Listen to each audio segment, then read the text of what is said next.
ассалому алайкум бинандаҳои азиз, ба таваҷҷӯҳи шумо барномаи тилоотии ахбор аз телевизиони Тоҷикистон.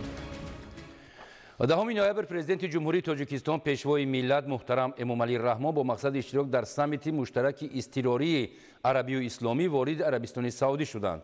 Президенти ҷумҳурии Тоҷикистон муҳтарам Эмомалӣ Раҳмонро намояндагони воломақоми ин мамлакат самимона истиқбол намуданд. 10 ноябр президенти ҷумҳурии Тоҷикистон пешвои миллат муҳтарам Эмомалӣ Раҳмон барои иштирок дар ҳамоиши муштараки изтирории арабию исломӣ вориди шаҳри Риёзи подшоҳии Арабистони Саудӣ шуданд.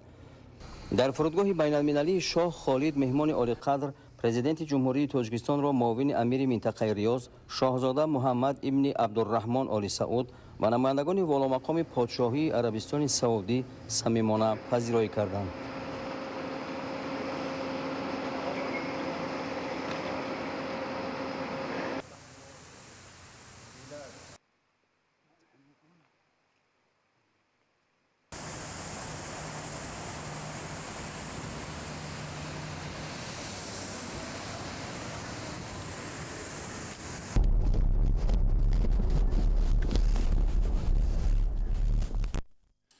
دهم نوامبر در شهر یوز پرزیدنت جمهوری تاجیکستان پیشوای ملت محترم امامعلی رحمان در حاشیه سمیت مشترک غیرنوبتی عربی و اسلامی با وزیر سرمایه‌گذاری عربستان سعودی خالد الفالح ملاقات نمودند.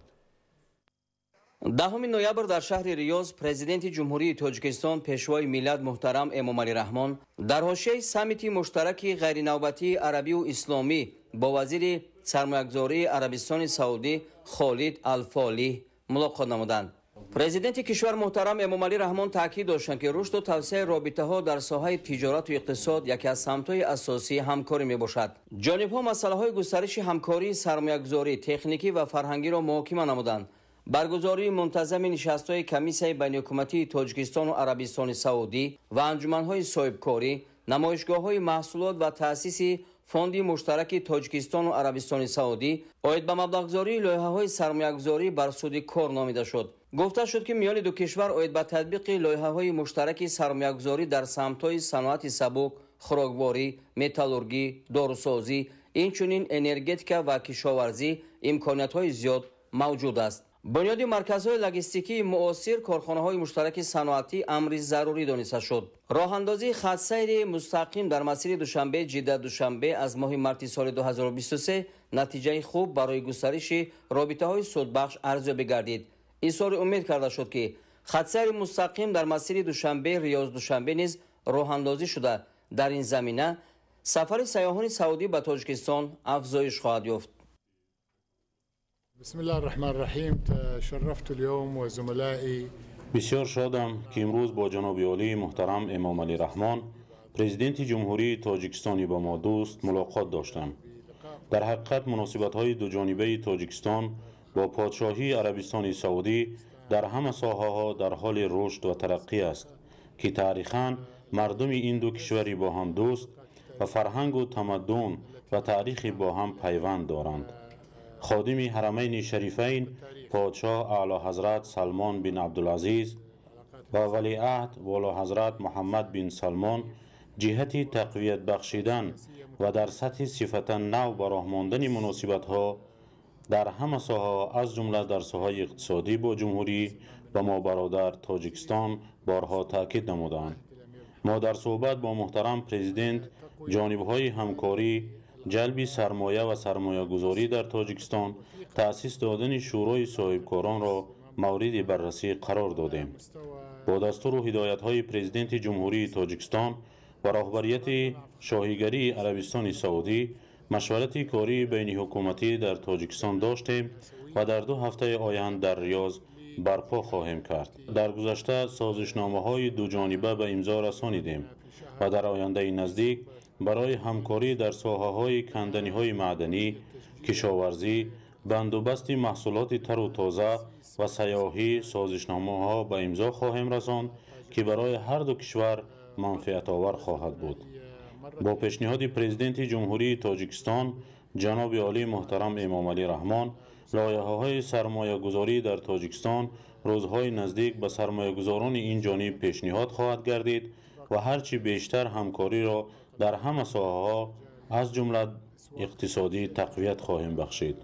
بار دیگر ما بسیار شادیم از اشتراک جناب عالی محترم امام علی رحمان پرزیدنت جمهوری تاجیکستان در سمیت مشترک اضطراری عربی و اسلامی و این فرصت بود برای بررسی مسائل دو جانبه بین دو کشور. دامی صلح‌های صاحب استقلالی جمهوری تاجیکستان تحت رهبری پرزیدنت جمهوری تاجیکستان پیشوای ملت محترم امام علی رحمان با مستحکم نمودن پایه‌های دولتداری و حفظ ارزش‌ها و مقدسات ملی زمینه استواری امیدبخش نهاد. بنیاد جامعه پیشرفته و دولت از لحاظ سیاسی و اقتصادی استوار مرام هر کشور بوده، آن در صورت حکومت فرما بودن صلح و ثبات، وحدت ملی، امنیت جامعه، طرحریزی و عملی نمودن کارهای بزرگ سازندگی و آبادکاری امکان پذیر است. در این مدت پایه‌های دولتداری ملی تحکیم یافته، تاجیکستان در عرصه بین المللی چون دولت تشبثکار معرفی شد. استقلال و دولت ملی به اندیشه یا غایه ملی تاجیکان تبدیل یافت و چون پرارزشترین دستاورد دولت و دولتداری تاجیکان بعد اعلان استقلالیت دولتی شکل دولتداری متمدن و پیشرفته را گرفت. شرح موضوع در گزارش ظفر قیومزاده. در جهان معاصر که به اصطلاح عصر برخورد تمدن‌ها عنوان شده است، حفظ ارزش‌ها و مقدسات ملی برای هر یک دولت و ملت اهمیت مخصوص را کسب نموده است. جمهوری تاجیکستان بعد به دست آوردن استقلال دولتی در مورد تحکیم خودشناسی ملی، بلند برداشتن هویت ملی و حفظ ارزش‌های دولت صاحب استقلال تدبیرهای مشخص را مورد تطبیق قرار داد. این عامل باعث گردید که جامعه تاجیکستان خودشناس گردیده در حفظ ارزش‌های به مانند استقلالیت و هویت ملی کمر همت بسته تاجیکستان را همچون کشور پیشرفته و دارای تاریخ و تمدن ارزشمند معرفی نماید. حفظ استقلال و آزادی تاجیکستان و دستاوردهای آن، صلح و آرامی، ثبات سیاسی و وحدت ملی، قرض انسانی، وظیفه شهروندی و رسالت ایمانی هر یک فرد با ننگ و ناموس و وطن دوست و وطن پرست جامعه ارزیابی کرده می شود. از این رو درک هویت ملی و با این راه تقویت بخشیدن خودشناسی که اساس حفظ استقلالیت می باشد می تواند استواری ملت را در جهان معاصر تحکیم بخشد. جوانان را در روحیه صداقت به خلق و وطن و احترام به ارزش‌های عمومی انسانی تربیت نمودن باعث می گردد که ارزش‌های ملی همچون مقدسات در ضمیر نسل نورس و جوان تربیت یابد. همه جانبه آموختن تاریخ خلق تاجیک، افتخار از آن و گذشتگان شرفمند خویش، قهرمانان ملی و دیگر فرزندان سرسپرده ملت بسیار مهم می باشد. به جامعه فهمانیدن مهمیت هویت ملی نیز در سمت خودشناس و با هویتی جامعه مساعدت فعال می نماید. جمهوری تاجیکستان هنوز از اول سالهای صاحب استقلالی برای بهتر نمودن وضع زندگی اهالی و تقویت اقتدارهای اقتصادی و استحصالی و بهسازی خدمت‌رسانی‌های اجتماعی تدبیرهای ضروری را عملی نموده در این سمت قدم‌های استوار می‌گذارد. نتیجه سیاست موفقانه رهبریت عالی دولت و حکومت جمهوری تاجیکستان بود که جمهوری تاجیکستان نه تنها در منطقه بلکه در جهان به حیث دولت تشبثکار شناخته شده است و با قدم‌های استوار به آینده درخشان قدم می‌نهد.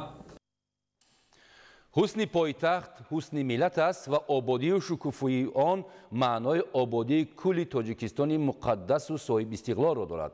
واقعا شهر گلباغ دوشنبه همه ساله زیباتر و محبوبتر می گردد. شهر آرزوها، شهر مهر و صداقت، شهر صلح و وحدت که گلهای رنگارنگش حیات را زیب و زینت می بخشند.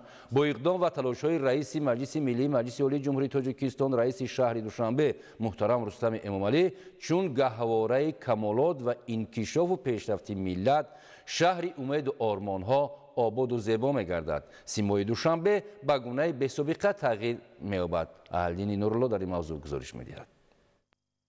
شهر آرزوها پایتخت تاجیکستان عزیز شهر دلارای دوشنبه نگین تاج ملت است. دوشنبه با تشبث و ابتکارات رئیس شهر دوشنبه محترم رستم امامعلی و تطبیق تدبیرهای سازنده مرحله به مرحله پیشرفت و دقت جلب کننده می‌گردد. دوشنبه معاصر به مرکز برگزاری با نفوذترین چورابینی‌های سطح جهانی تبدیل یافته توجه عالمیان را بیشتر جلب می‌کند. دوشنبه در همه فصل سال سرسبز و گلپوش است. تمام گوشه و کنار آن را گل‌های زیبای همیشه سبز و мавсимӣ назаррабо кардааст. сайругашт дар хиёбону кӯчаҳо ва гулгашту боғҳои душанбе ба ҳар нафар рӯҳу илҳоми тоза ва нерӯю тавоно мебахшад. дар маркази душанбе боғи устод абуабдуллоҳи рӯдакӣ ва назди муҷассамаи исмоили сомонӣ гулгаштҳои нав ва ҷолиби диққат бунёд шуда гулҳои мавсимӣ тарзе шинонда шудаанд ки нақшу нигори миллиро инъикос менамояд ва воқеан ҳам хеле зебову диданист. анҷоми чунин тадбири сабзкорӣ ба маркази пойтахти кишвар шаҳри душанбе зебогии бештар зам намуда ба макони сайругашту шумораи зиёди сокинону сайёҳон табдил ёфтааст. бо такя ба таваҷҷӯҳ ва имконоти фароҳам буда масъулини боғҳои пойтахт тадбирҳои хуррамгардониро вусъат дода баҳри ба шаҳри ҳамешасабзу ҷолиб табдил додани душанбе талош меварзанд. гулҳо чун ҷузъи ҷудонашавандаи табиати зинда ба нигоҳубин ва таваҷҷӯҳи хос ниёз доранд. барои хуб нашъунамо кардани гулҳо кормандони боғу гулгаштҳо ба таври шабонарӯзӣ заҳмат мекашанд ва ба шаҳр зебоӣ мебахшанд. манзараҳои дилфиреб бунёд мекунанд то фазои мусоиди фароғату истироҳат ба сокинону меҳмонон таъмин гардад. ба ин хотир ҳар фарди бедордил ва огоҳро зарур аст ки дар тозаву озода нигоҳ доштани боғу гулгаштҳои пойтахти мамлакат шаҳри душанбе саҳмгузор бошанд ва ин ҳама заҳматҳои шабонарӯзиро гиро медоранд. бо шарофати истиқлоли давлатӣ ва ташаббуси иқдомоти созандаи роҳбарияти давлат имрӯз душанбе ба шаҳри мавриди таваҷҷӯҳи сайёҳони хориҷӣ табдил ёфтааст. барои шинохти таъриху фарҳанг ва тамошои пойтахти тоҷикистон шаҳри душанбе шаҳрвандони зиёди кишварҳои хориҷ ташриф меоранд. имконияти васеъ барои сайру сайёҳат ва истироҳату фароғат таи солҳои охир бо диди муосир ва ҷавобгӯ ба талаботи ҷаҳонӣ муҳайё гардида таҷдиди инфраструктури зарурии соҳаи сайёҳӣ дар шаҳри душанбе ҳамоно идома дорад. тибқи нишондодҳои оморӣ ташрифи сайёҳони хориҷӣ ба тоҷикистон хусусан шаҳри душанбе нисбат ба солҳои қаблӣ ба маротиб зиёд шуда натиҷаи заҳмату талошҳои созанда ва бунёдкорона арзёбӣ мешавад. ҳар як сайёҳе ки имрӯз ба душанбе ташриф меорад аз муосиртарин шароит баҳравар мегардад ва ба худ таъссуроти нек мебардорад. Меня зовут Юлия Лебедева, я приехала из России. Я в городе Душанбе нахожусь неделю. Мне очень понравился ваш город. Он очень красивый и днем, и вечером. Я вижу, что он строится, и я думаю, что он будет еще красивее. И я считаю, что самое главное богатство этого города – это люди. Они очень добрые, гостеприимные. Мне очень понравилось, как нас приняли. шабонгаҳ манораву иморат боғҳои фарҳангиву фароғатӣ фавораҳои шуху дилангез биноҳои баландошиёна ва кӯчаву роҳраҳои пойтахти мамлакат шаҳри душанбе бо чароғҳои замонавӣ ва рангомезии хос таъби ҳар бинандаро болида мегардонад. фазои ором ва хушнудии сокинон мояи таваҷҷӯҳи эътимоди оламиён гардида симои душанбеи муосир комилан диққатҷалбкунанда шуда зебогиҳои он чун мӯъҷизаҳои табиӣ дилхоҳ нафарро мафтун кардааст. Алдин Нурулло, Баҳодур Ҳасанзода, шаҳри орзуҳо, ахбор. ҳастии мо ватан ва ҳастии ватан суботу оромӣ ва ваҳдати миллист. ду боли паррандаи баландпарвози фатҳкунандаи қуллаҳои мақсуд бо номи Тоҷикистон ин сулҳ ва ваҳдати комили мост. аз ҷануб то шимол, аз ғарб то шарқи кишвар ва ба ҳамин минвол дар ҳар як қадам дар меҳани азизи мо оромиву суботи комил тантана дорад ки ин самараи сиёсати созанда ва ҷонфидоиҳои президенти ҷумҳурии Тоҷикистон пешвои миллат муҳтарам Эмомалӣ Раҳмон аст. гузориши ҳамкорамон Манучеҳр Ализода. дар зиндагии одамият барои хушбахтӣ ва зиндагии шоиста, барои яке оила, барои дигари сарват ва ба ҳамин минвол ҳар кас мувофиқи эҳтиёҷоташ чизеро меҷӯяд ки онро надорад, вале ҳамаи ин маънову маъвои худро вақте пайдо мекунад ки агар оромиву субот пойдор бошад. муҳимтарин омили зиндагии шоиста барои инсон ин қабл аз ҳама оромиву амният, ваҳдати миллӣ ва суботи сиёсист. бе набудани ин ҳама зиндагӣ мисли дарёи хушкшуда, тани беҷон ва фазои беҳаво аст. хушбахтона чунин фазои тираи беҷону ҳақиқати талх аз мо дуру дар мо нест.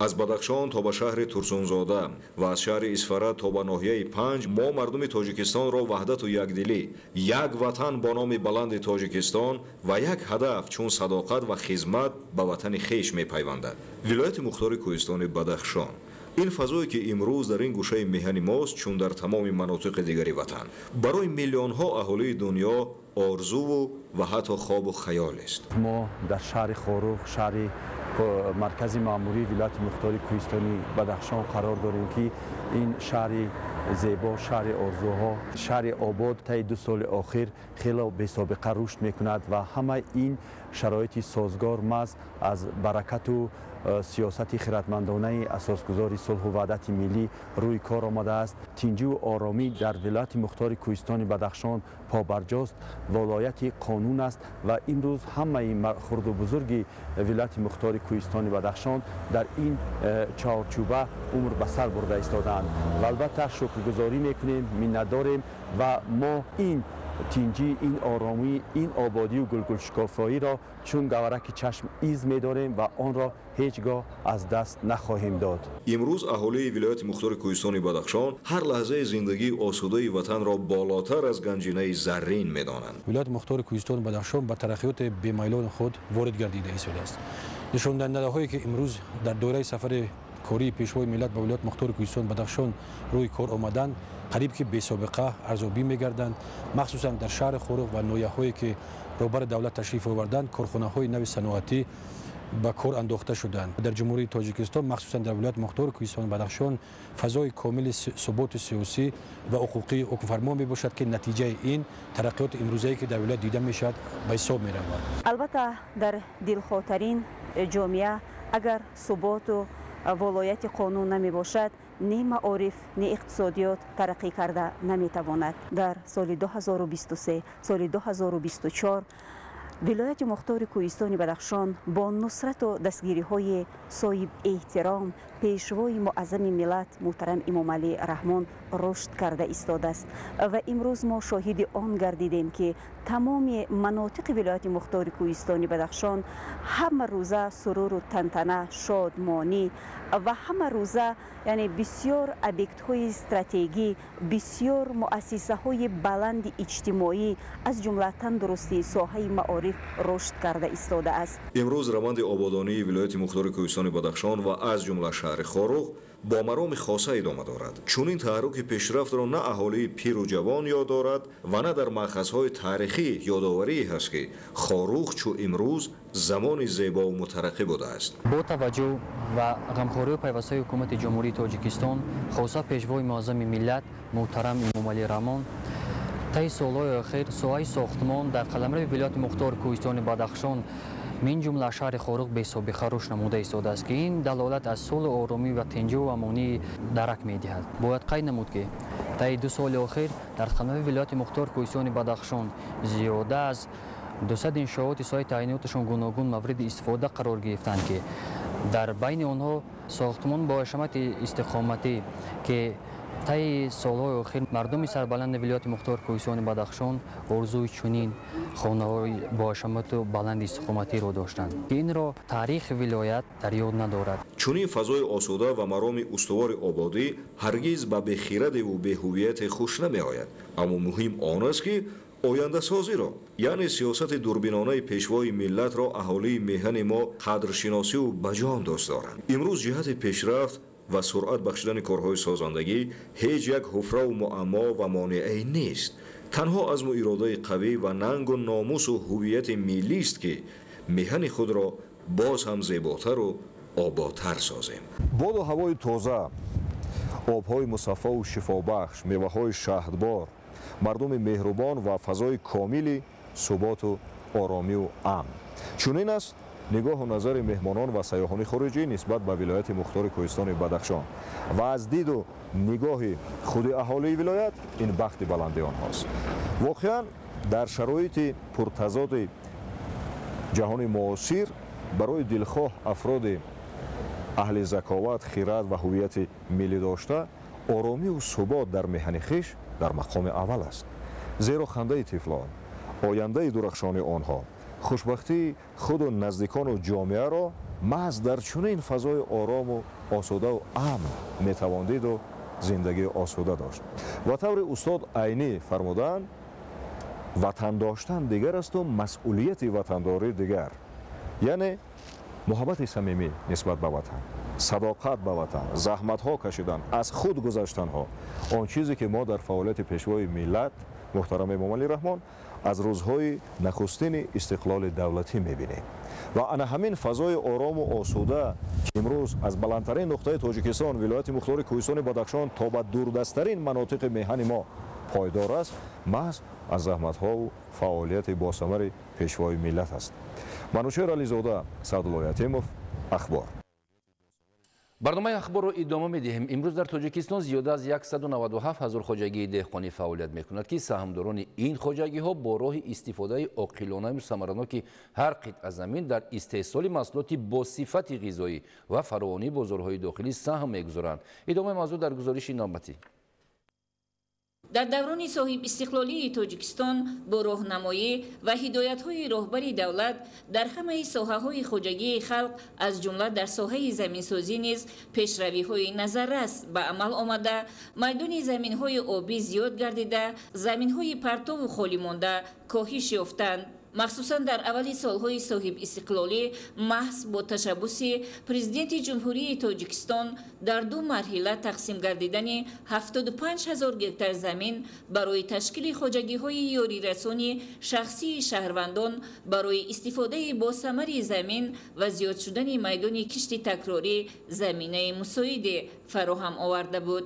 شکر استقلالات، شکر جناب عالی میکنیم که امروز ما را صاحب این گونه زمین گردانده است که سبب اساسی زندگی ما. تمام نمود محصولات که در یک هکتار اینجا موجود است، تمام محصولات که برای زندگی ما ضرور است، همش تامین کرده میتوانم و قسم زیادی آن را پیشکش مردم میگردانم. اگر در سال 1990 زمین‌های آبی در جمهوری 709,100 گکتار را تشکیل داده باشد، به حالت 1 ینوری سال 2024 این نمود زمین‌ها به 766,303 گکتار رسیده، در دوران صاحب استقلالی میدان زمین‌های آبی 57,203 گکتار زیاد گردیده است. تشبث حکومت بود و دولت که راه‌ها آباد گشتند و به توفیل راه‌های آباد تاجران از ولایت‌های سخت و ختلان و دیگر ناحیه‌ها به ناحیه ونج و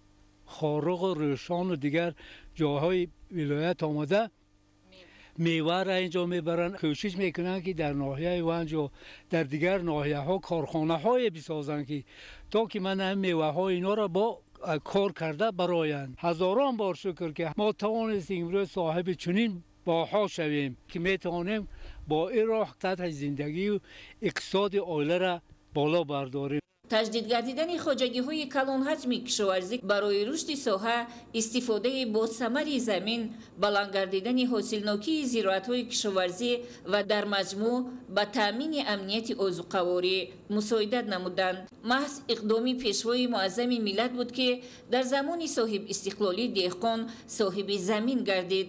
استفاده ثمرناک و عاقلانه آن را تأمین نمود، برای پرورش زراعت‌های کشاورزی مستقلانه به فعالیت شروع و در این زمینه هزارها جایهای نوی کاری تأسیس یافتند. همچنین توفیل راهنمایی‌ها و تشبث‌های پرزیدنت جمهوری تاجیکستان در دوران صاحب استقلالی میدان زمین‌های باغ و تاکزار نیز افزایش یافت. البته برای تشکل این ساحه و استحصال نوع‌های میوه‌های به اقلیم مملکت مطابق از جانب حکومت جمهوری تاجیکستان قبول گردیدن برنامه‌های رشد ساحه باغ و تاک‌پروری خیلی مساعدت نمودند که در نتیجه باغ‌پروران امکانیت پیدا نمودند که میوه‌های خوش‌طعم و سرحاصل تاجیکستان صاحب استقلال را به خارج از کشور صادرات نمایند. در دوران استقلال تاجیکستان به سمت‌های نوی پیشرفت در ساحه کشاورزی رو آورد. وارد نمودن تکنیکا و تکنولوژی‌های معاصر، نوری‌های مینرالی و تخمی‌های سرحاصل به زیادشوی حاصلناکی و ثمرناکی استفاده زمین مساعدت کردند. برابر این تطبیق آبیاری معاصر از جمله آبیاری قطرگی به میان آمد که استفاده آب را کاهش داد و به افزایش استحصال محصولات مساعدت نمود. اکنون کشاورزان مملکت را ضرور است که هر قطعه زمین را عاقلانه و با ثمر استفاده برده دستورالسپارش‌های پیشوای معظم ملت را سرمشق کار خود نموده برای باز هم پیشرفت و شکوفایی تاجیکستان صاحب استقلال از ته دل مهنت نموده برای رسیدن به تامین امنیت آذوقواری قدم‌های استوار گذارند. بیننده های عزیز، ما شما را از حیات امروز جمهوری و خارج مملکت در نشرهای من بعدی برنامه اطلاعاتی اخبار آشنا می‌سازیم. سلامت باشید تا بازدید.